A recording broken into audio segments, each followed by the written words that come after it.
Culture may be the single greatest factor impacting any initiative that a school is taking on.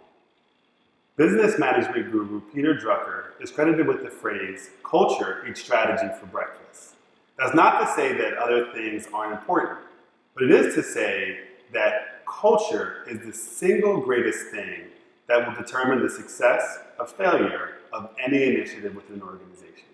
What are some of the immediate words that come to mind when you think about the current culture in your school?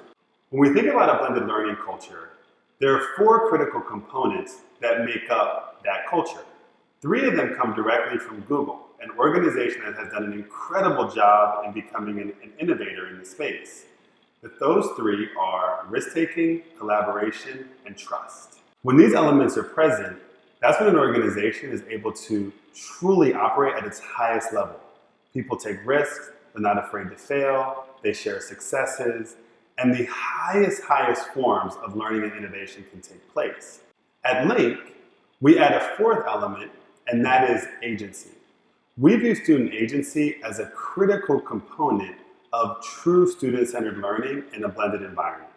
These 4 components make up a blended learning culture: risk-taking, collaboration, trust, and agency. There are many ways to define culture: a system of shared assumptions, values, and beliefs, the way that an organization functions, or simply the way that people operate around here. My favorite definition is behaviors repeated consistently over time. When we think about culture in this way, it becomes something that we can adjust anytime and all the time just by shifting our behaviors. The challenge that many school systems face is that the current culture doesn't line up with the blended learning culture that we just discussed. So as some examples, students might be starting with more of a fixed than a growth mindset.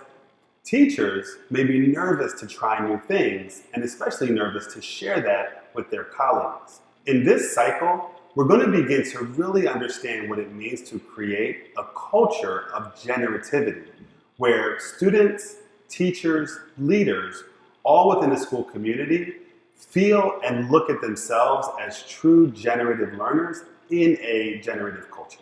To get started, we'll do a pre-cycle reflection. This will explore where your school's current culture is, and some of the strengths that already exist, and some areas of opportunity. Second, you'll use our template to conduct your culture visioning exercise. You'll work with key members and stakeholders in your community to help to develop your culture for your blended learning school. Ideally, you'll do this exercise with key members of your team. This exercise shouldn't require more than about 15 minutes and will be the first and critical step in building a generative culture within your school. As a recap, in this cycle, you'll conduct the pre-cycle reflection, conduct the cycle visioning exercise, and then do a post-reflection to really understand what came out of this exercise. Enjoy sparking a culture of generativity in your school. This may be the single most important skill that we can give to our students and will ultimately drive the success of this work.